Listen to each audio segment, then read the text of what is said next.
नमस्कार। हम पढ़ रहे थे सामाजिक अनुसंधान।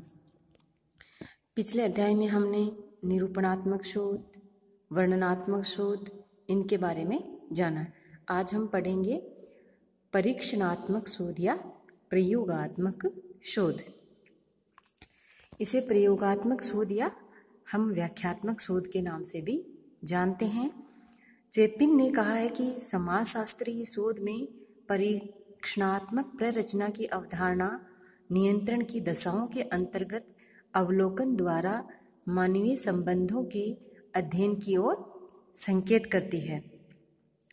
अर्थात जिस प्रकार भौतिक विज्ञानों के विषय को नियंत्रित अवस्थाओं में रखकर उनका अध्ययन किया जाता है, उसी प्रकार नियंत्रित अवस्थाओं में अवलोकन, परीक्षण आदि के द्वारा सामाजिक घटनाओं का अध्ययन करने को ही परीक्षणात्मक या प्रयोगात्मक शोध कहते हैं। इस प्रकार के शोध में सामाजिक घटनाओं के कुछ पक्ष यानी कि जो वेरिएबल्स हैं उनको हम नियंत्रित करते हैं और शेष वेरिएबल्स को नवीन परिस्थितियों के प्रभाव का पता लगाते हैं। इस प्रकार के शोध द्वारा ये ज्ञात किया जा सकता है कि किसी भी समूह, समुदाय, सामाजिक तथ्य, सामाजिक घटना आदि पर उन नवीन परिस्थितियों का कैसा व कितना प्रभाव पड़ता है। यहाँ नियंत्रित दशा में प्रयोग किया जाता है और इस प्रकार के शोध का अर्थ स्पष्ट करते हुए चेपिन कहते हैं कि प्रयोग नियंत्रित दशाओं में किया जाने वाला अवलोकन मात्र है। जब केवल अवलोकन किसी समस्या को प्रभावित करने वाले कारकों का पता लगाने में असफल रहता है, तब वैज्ञानिक प्रयोग के लिए प्रयोगात्मक शोध का सहारा लेना आवश्यक समझा जाता है।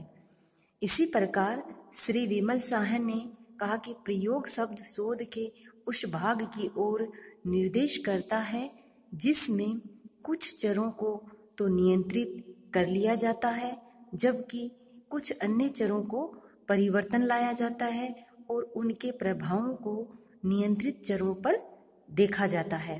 अतः हम कह सकते हैं कि प्रयोगात्मक या परीक्षणात्मक शोध का सामाजिक विज्ञानों में वही महत्व होता है जो कि भौतिक विज्ञानों में प्रयोगशाला पद्धति में किए गए परीक्षणों का होता है। परीक्षणात्मक शोध के प्रकार। परीक्षणात्मक शोध को हम प्रथम पश्चात परीक्षण, द्वितीय पूर्व पश्चात परीक्षण और तृतीय ऐतिहासिक यानी तथ्य परीक्षण के रूप में जानते हैं।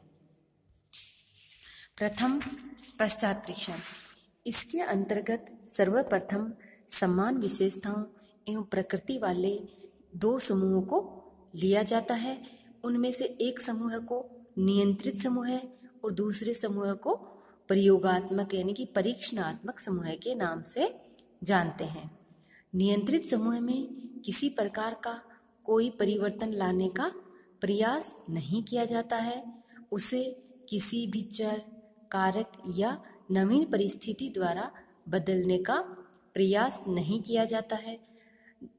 कुछ समय पश्चात परीक्षणात्मक समूह पर नवीन कारक या परिस्थिति के प्रभाव को मापा जाता है।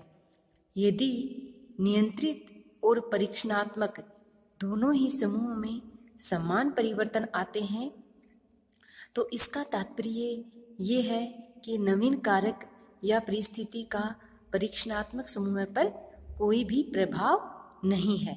यदि नियंत्रित समूह की तुलना में परीक्षणात्मक समूह में परिवर्तन अधिक होते हैं तो इसका अर्थ ये हुआ कि नवीन परिस्थिति या कारक का प्रभाव पड़ा है।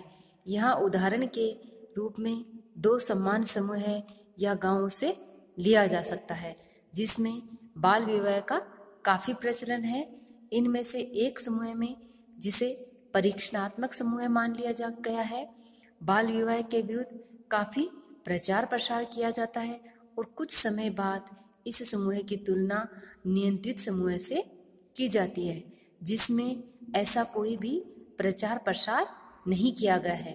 यदि बाल विवाह के प्रचलन की दृष्टि से इन दोनों में अंतर देखने को मिले और परीक्षणात्मक समूह में बाल विवाह की मात्रा काफ़ी कम हो जाए तो इसे नवीन कारक अर्थात बाल विवाह विरोधी प्रचार प्रसार का प्रभाव माना जाएगा। फिर आता है पूर्व पश्चात परीक्षण। इस विधि के अंतर्गत दो समूहों का चुनाव नहीं करके केवल एक ही समूह का चुनाव किया जाता है और यहाँ इस समूह का अध्ययन दो विभिन्न अवधियों में किया जाता है, जैसे एक पूर्व की अवधि और दूसरी पश्चात की अवधि। पूर्व और पश्चात में किए गए अध्ययनों के आधार पर ये मापा जाता है कि पूर्व की अवस्था और बाद की अवस्था में क्या अंतर आया है। ये अंतर ही नवीन परिस्थिति या कारक का प्रभाव होता है। जैसे हमने किसी एक गांव को लिया है जहां परिवार कल्याण कार्यक्रम के प्रभावों को मापा जाना है। एक अनुसूची की सहायता से ये पता लगा लिया जाता है कि गांव वालों ने इस कार्यक्रम को कहां तक स्वीकार किया है और ये पूर्व की स्थिति मानी जाती है। उसके पश्चात जिसे हम अध्ययन की दृष्टि से हम प्रथम स्तर कहते हैं।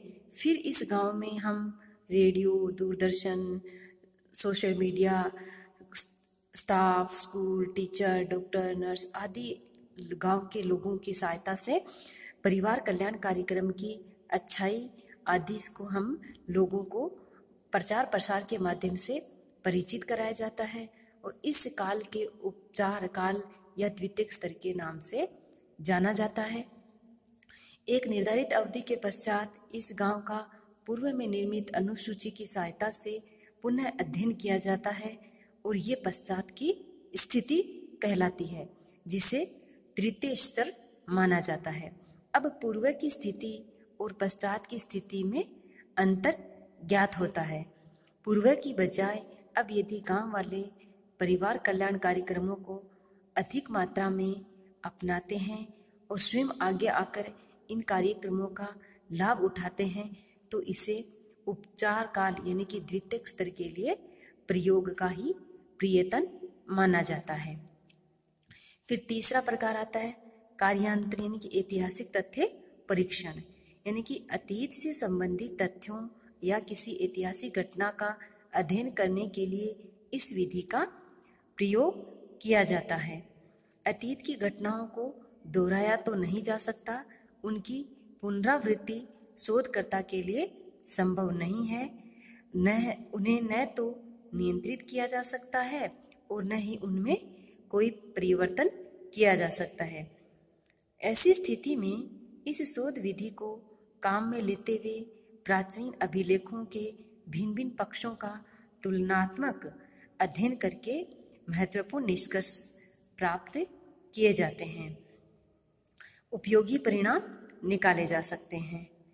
अभिलेखों की तुलना से महत्वपूर्ण परिणामों को मापना संभव हो पाता है और इस विधि द्वारा अध्ययन हेतु सामान्यतः दो ऐसे समूहों का चुनाव किया जाता है जिनमें से एक समूह में जिसका कि उसे अध्ययन करना है कोई ऐतिहासिक घटना घटित हो चुकी है एवं दूसरा ऐसा समूह है जिसमें वैसी कोई घटना घटित नहीं हुई है। इन दोनों समूहों की पुरानी परिस्थितियों के तुलनात्मक अध्ययन के आधार पर ये ज्ञात करने का प्रयास किया जाता है कि एक समूह विशेष में उस घटना के घटित होने से क्या कारण है और कौन सी परिस्थितियां ने उस घटना के घटित होने में अपना योगदान दिया है। इस विधि के द्वारा ऐतिहासिक घटना चक्रों का पता लगाकर वर्तमान अवस्थाओं या घटनाओं के कारणों की खोज की जाती है। धन्यवाद।